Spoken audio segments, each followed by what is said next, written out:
इससे पहले वाली आपको क्लास में आपको बता दिए थे, अरावली श्रेणी के बारे में बता दिए थे, मालवा पठार के बारे में बता दिए थे। आज जो हमारा टॉपिक है वो है विंध्य श्रेणी।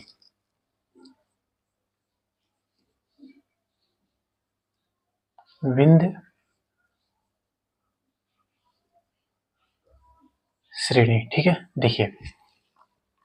देखिए श्रेणी को इंग्लिश में कहते हैं रेंज। तो विंध्य श्रेणी का जो विस्तार है वो कहाँ से शुरू होता है? अगर हम पश्चिम से बात करते हैं, पश्चिम से अगर बात करें, ऐसे अगर मान लीजिए हम बनाते हैं इसको ऐसे, पश्चिम से अगर हम पूर्व तक की बात करते हैं, पूर्व तक इसका जो विस्तार है, इसमें टोटल कितनी पहाड़ी आएंगी? तो याद रखिएगा, 1 पहाड़ी, 2 पहाड़ी और 3 पहाड़ी। कौन कौन सी पहाड़ी आएगी? देखिए यहाँ पे लिख देते हैं हम। पहला जो पहाड़ी आएगा उसका नाम है, इसी के नाम पर, विंध्य श्रेणी के नाम पर ही पड़ा, विंध्य पहाड़ी। क्या नाम पड़ा इसका? विंध्य पहाड़ी, ठीक है। अच्छा, दूसरे पहाड़ी का नाम क्या है? दूसरे पहाड़ी का नाम है भारनेर पहाड़ी। क्या नाम है इसका? भारनेर पहाड़ी। चलिए ये चीज समझ में आ गया। अच्छा, जो तीसरा पहाड़ी है उसका नाम है कैमूर। क्या नाम है? कैमूर पहाड़ी। चलिए ये चीज तो समझ में। अब कैमूर कहाँ है, इस चीज को समझ ले। कैमूर जो वो है बिहार में। कहाँ है? बिहार। अच्छा, ये कैसे स्टार्ट होता है? ये एमपी से यूपी और यूपी से बिहार तक। ये आपको विस्तार समझ में आ गया। पूछेगा कैमूर विंध्य श्रेणी का विस्तार कहाँ से कहाँ तक है, तो विंध्य पहाड़ी से लेकर कैमूर पहाड़ी तक है। अगर हम लोग थोड़ा सा देखिए, अगर आपके पास एटलस मैप है तो कम से कम एटलस मैप सामने रखिए और इस चीज को समझने की कोशिश करिए। इसके अगर आप बगल में देखिएगा यहाँ पर, तो यहाँ पर आपको एक चोटी मिलेगा, जिस चोटी का नाम है पारसनाथ चोटी। क्या नाम है? पारस। इस चोटी को हम लोग कहते हैं पारसनाथ चोटी। क्या बोलते हैं? पारसनाथ चोटी, ठीक है। अच्छा ठीक है सर, समझ में आ गया। अच्छा, यहाँ पर एक और चोटी आपको मिलेगा, जिस चोटी को बोलते हैं अमरकंटक। अमरकंटक चोटी। अच्छा, ये फिर क्यों बता रहे हैं आप लोग? इस चीज को समझिए। देखिए, ये जो पारसनाथ चोटी है ये किस पठार का है? तो याद रखिएगा, पारसनाथ चोटी जो है ये छोटा नागपुर, छोटा नागपुर पठार का, छोटा नागपुर पठार का सबसे ऊंची चोटी है। ऊंची चोटी है। कौन सा? पारसनाथ चोटी। अब ध्यान से समझिएगा इस चीज को। ये जो अमरकंटक चोटी है, यहां से एक नदी गुजरती है, एक नदी गुजरती है जो कि पटना के गंगा में जाकर क्या होती है? मिल जाती है। तो यहां से एक नदी निकली, कहां जाकर? पटना के गंगा में जाकर ये मिल गई, ठीक है। अब ध्यान से समझिएगा, इसको बताने का मतलब क्या था मेरा? क्वेश्चन पूछेगा आपको कि बताइए कि अमरकंटक चोटी से कौन सी नदी जो है वो 2 के बीच से निकली, यानी कि कैमूर पहाड़ी और पारसनाथ चोटी से निकली। उस नदी का नाम है सोन नदी। क्या नाम है? सोन नदी, ठीक है। तो यहां से बहुत सारा क्वेश्चन बन गया। कैमूर पहाड़ी पारसनाथ चोटी से कौन सी नदी निकलती है? ऑप्शन दे देगा 3-4, उसमें से आप मार सकते हैं किसको? सोन नदी को क्लिक कर सकते हैं। अच्छा, अब अगर पूछेगा कि सोन नदी जो है वो किस चोटी से निकलती है? अमरकंटक चोटी से निकलती है। कहाँ जाकर मिलती है? पटना के गंगा में जाकर मिल जाती है। तो ये चीज आप लोगों को समझ में आया। देखिए, हम पढ़ा तो रहे हैं आप लोग को विंध्य पहाड़, विंध्य श्रेणी के बारे में, लेकिन साथ ही साथ इस चीज को बताने का मकसद ये था ताकि आपको एक मैप की तरह समझ में आए। अब अगर हम बात करें विंध्य श्रेणी में, अपनी वापस आ जाए अपने टॉपिक पर, तो इसमें हम लोग समझते हैं कुछ पॉइंट्स को। जैसे मान लीजिए हम कहें कि विंध्य श्रेणी का जो ढाल है, जो ढाल है विंध्य श्रेणी का, इसका जो ढाल है वो ढाल कैसे? तो याद रखिएगा, विंध्य श्रेणी का जो ढाल है वो उत्तर की ओर है। किधर है? उत्तर की ओर है। देखिए समझिए, ऐसे मान लीजिए विंध्य श्रेणी हो गया, अब इसका जो ढाल है ये ऐसे उत्तर की ओर है। विंध्य श्रेणी हो गया, इसका ढाल जो है किधर है? उत्तर की ओर है। तो अगर उत्तर की ओर अगर इसका हम ढाल बात करेंगे, तो जो नदी है, जो नदी है, कौन कौन सी नदी निकलती है विंध्य श्रेणी से? तो याद रखिएगा, चंबल, चंबल नदी हो गया। दूसरा नदी है बेतवा, बेतवा नदी हो गया। और जो तीसरा अगर नदी की हम बात करें बेतवा के बाद तीसरा जो नदी है पार्वती, ठीक है। पार्वती के बाद एक और याद कर लीजिए निवाज, निवाज, ठीक है। ये चीज समझ में आ गया, एकदम बिल्कुल समझ में आ गया। अब ध्यान से समझिएगा।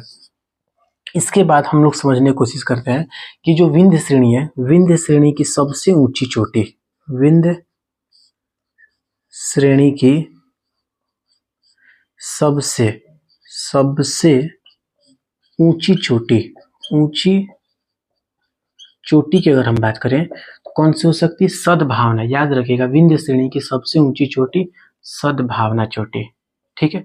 अच्छा, इसमें और कुछ पॉइंट्स आ सकता है, बिल्कुल आ सकता है।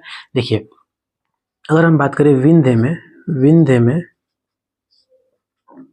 हमको चूना पत्थर पाया जाता है, विंध्य में चूना पत्थर पाया जाता, समझिएगा। अगला अगर हम बात करें तो ये जो विंध्य श्रेणी है, विंध्य श्रेणी जो है ये क्या है? ये जो विंध्य श्रेणी है यह एक ब्लॉक माउंटेन है। क्या है? ब्लॉक माउंटेन, या फिर इसी को हम लोग भ्रंशोत पर्वत भी बोलते हैं, भ्रंशोत पर्वत भी बोलते हैं। अब देखिए भ्रंशोत पर्वत क्या होता है, जबकि इसके बारे में हम लोग अच्छे से आगे समझेंगे, लेकिन अगर आपको थोड़ा सा मैं समझाने की कोशिश करें तो इस चीज को समझ लीजिए। देखिए भ्रंशोत पर्वत क्या होता है, जैसे मान लीजिए ये हमारा क्या हो गया? चट्टान हो गया, ठीक है, चट्टान हो गया। अब क्या हुआ? चट्टान से नीचे से जो है, नीचे से लावा हो गया, मैग्मा हो गया, ये सब अपना एक्टिविटी करते रहता है, ऊपर आने की कोशिश करता है।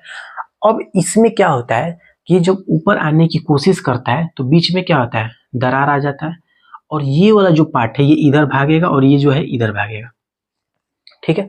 और ये जो बीच वाला पार्ट है ये नीचे आ जाता है। क्या आता है? नीचे आ जाता है। इसका अगर हम सेकेंड पार्ट बनाने की कोशिश करें, ये कैसा हो जाता है? देखिए ये ऐसे हो जाता है, ऐसे।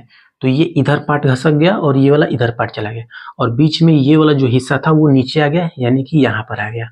अगर हम यहाँ पे खड़े हो जाएं, कोई यहाँ पे अगर खड़ा होता है तो उसको ये पूरा क्या दिखेगा? ये घाटी हो गया। इसको क्या बोलते हैं? वैली बोलते हैं, इसको वैली बोलते हैं, यानी कि घाटी। और ये जो प्रक्रिया, इस प्रक्रिया को क्या कहते हैं? भ्रंशन। क्या कहते हैं? भ्रंशन प्रक्रिया बोलते हैं।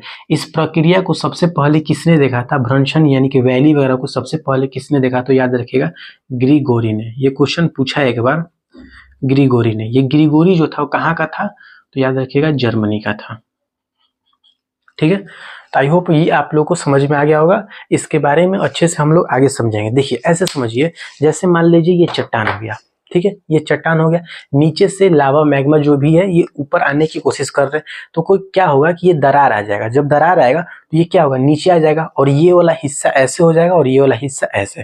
तो यहाँ पे अगर कोई व्यक्ति खड़ा रहेगा तो उसको ये पूरा पहाड़ की तरह दिखेगा, और ये भी पूरा क्या दिखेगा? पहाड़ की तरह दिखेगा। इसी को कहते हैं, ये वाला पार्ट को कहते हैं वैली। वैली का मतलब घाटी, ठीक है। भ्रंशन प्रक्रिया सबसे पहले ग्रिगोरी ने देखा, कहाँ का था? जर्मनी का था। यहां तक में आप लोगों को कोई दिक्कत नहीं होना चाहिए। अब देखिए आगे, अगर हम बात करें इसके बाद, थोड़ा सा इसको मिटा देते हैं।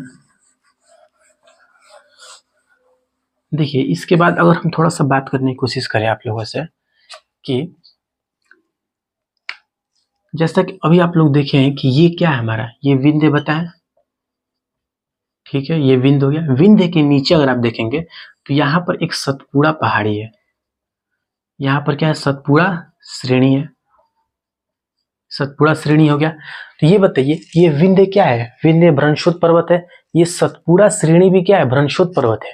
तो क्या ये बीच वाले पार्ट को हम लोग घाटी बोल सकते हैं? आप बोलेंगे बिल्कुल बोल सकते हैं। जब ये भी विंध्य भी भ्रंशोत पर्वत, सतपुड़ा भी भ्रंशोत पर्वत, तो ये बीच वाला क्या हो गया? घाटी हो गया। तो क्या हम इसको घाटी बोल सकते हैं? आप बोलेंगे बिल्कुल बोल सकते हैं।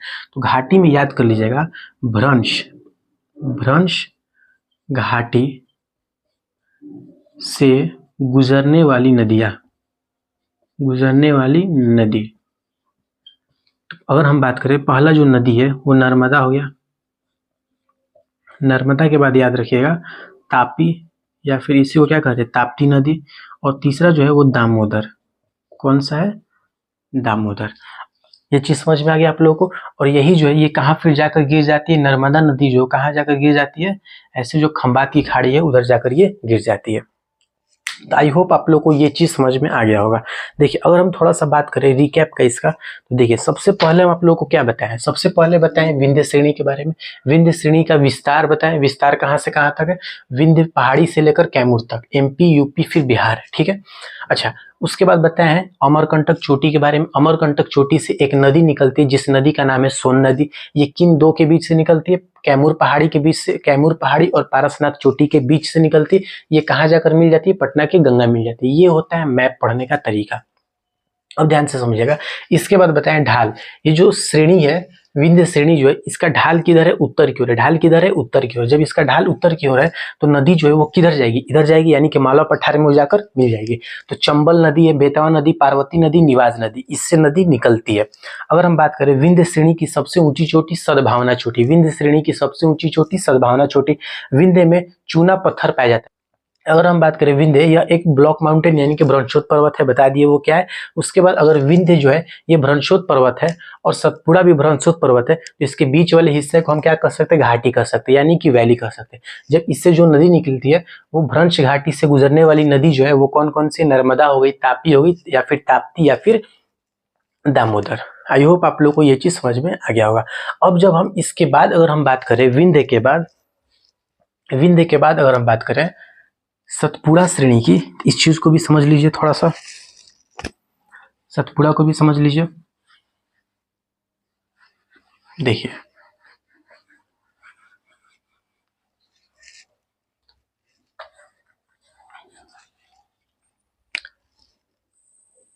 देखिए अगर हम बात करें सतपुड़ा, सतपुड़ा श्रेणी, ठीक है। तो देखिए सतपुड़ा श्रेणी भी ऐसे ही रहेगा, ठीक है। इसमें भी क्या होगा? इसमें भी हमको पहाड़ी मिलेगा। तो जो सबसे पहला पहाड़ी है, ऐसे ऐसे कर, एक पहाड़ी, दो, तीन, चार, ठीक है। तो देखिए जो सबसे पहला पहाड़ी है उस पहाड़ी का नाम है राजपीपला। क्या नाम है?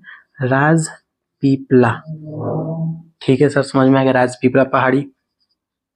अच्छा, आगे राजपीपला के बाद जो दूसरा पहाड़ी है उस पहाड़ी का नाम है, राजपीपला के बाद जो दूसरा पहाड़ी है वो सतपुड़ा के नाम पे ही पड़ा है, सतपुड़ा पहाड़ी, सतपुड़ा पहाड़ी। और जो तीसरा पहाड़ी है इसका नाम है महादेव, महादेव पहाड़ी, ठीक है। अच्छा, लास्ट वाला कौन सा है? लास्ट वाला ऐसे थोड़ा कर लीजिए।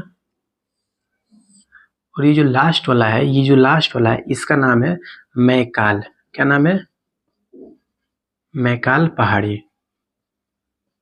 देखिए अब अगर हम बात करें, अब हम बात करें महादेव पहाड़ी जो है, महादेव पहाड़ी पे एक चोटी है, एक चोटी है जिस चोटी का नाम है जिस चोटी का नाम है धूपगढ़। क्या नाम है उसका? धूपगढ़ चोटी, धूपगढ़। ये जो धूपगढ़ है ये सबसे ऊंची चोटी है। सतपुड़ा श्रेणी की सबसे ऊंची अगर चोटी की बात करेंगे तो कौन सी चोटी है? धूपगढ़ चोटी। सतपुड़ा श्रेणी की सबसे ऊंची चोटी धूपगढ़ चोटी। अगर बात करें सबसे ऊंची फर्स्ट नंबर पे, अगर सेकेंड नंबर पे बात करेंगे तो वो मैकाल, मैकाल पहाड़ी की अमरकंटक चोटी। देखिए आ गया ना अमरकंटक, यानी कि मैकाल पहाड़ी में क्या है? अमरकंटक चोटी है। तो अमरकंटक जो चोटी है ये क्या है? सेकेंड नंबर पे है, यानी कि दूसरी सबसे ऊंची चोटी अमरकंटक चोटी। किसकी? सतपुड़ा श्रेणी की। अभी समझे, तुरंत समझे कि विंध्य श्रेणी में जो सबसे पहला पहाड़ी है उस पहाड़ी का नाम क्या? उस पहाड़ी का नाम है विंध्य पहाड़ी, भारनेर पहाड़ी, कैमूर पहाड़ी। कैमूर पहाड़ी के बाद बताया पारसनाथ चोटी। पारसनाथ चोटी के नीचे क्या बताया? अमरकंटक चोटी। अमरकंटक चोटी, पारसनाथ जो चोटी है वो किस पठार की है? तो याद रखिएगा छोटा नागपुर पठार की सबसे ऊंची चोटी है। ये जो अमरकंटक चोटी, इस अमरकंटक चोटी से कौन सी नदी निकली? सोन नदी। ये जाकर कहाँ मिली? पटना के गंगा में जाकर मिल गई। ये जो सोन नदी है किन दो के बीच से गई? कैमूर पहाड़ी और पारसनाथ चोटी के बीच से गई। यहाँ तक क्लियर है। उसके बाद हम आप लोगों को बताएं कि जो विंध्य श्रेणी है इसकी विंध्य श्रेणी की सबसे ऊंची जो चोटी है वो कौन सी चोटी है? सद्भावना। कौन सी चोटी है? सद्भावना चोटी। उसके बाद हम आप लोगों को बताएं सतपुड़ा श्रेणी के बारे में। सतपुड़ा की सबसे पहली पहाड़ी, यानी कि इसका विस्तार कहाँ से हो रहा है? राजपीपला पहाड़ी से। उसके बाद दूसरा पहाड़ी कौन सा है? सतपुड़ा पहाड़ी, इसी के नाम पे है सतपुड़ा पहाड़ी। और जो तीसरा पहाड़ी है महादेव पहाड़ी, उसके बाद मैकाल। तो ये बताइए कि सतपुड़ा श्रेणी की सबसे ऊंची चोटी धूपगढ़, सबसे ऊंची चोटी जो धूपगढ़ है वो किस पहाड़ी पर है? महादेव पहाड़ी पे। किस पे है? महादेव पहाड़ी। अब अगर पूछेगा कि सतपुड़ा श्रेणी की सबसे ऊंची चोटी जो धूपगढ़ है वो किस पहाड़ी पे है? महादेव पहाड़ी। दूसरा जो चोटी वो किस पहाड़ी पे? तो मैकाल पहाड़ी पे। तो आई होप आप लोगों को ये पूरा चीज समझ में आ गया होगा कैसे कैसे ये चीज हुआ है, और ये कौन कौन सी पहाड़ी है, कहाँ से शुरू हुआ, कौन पहाड़ी कहाँ से शुरू हुआ, कहाँ पर ये खत्म हुआ।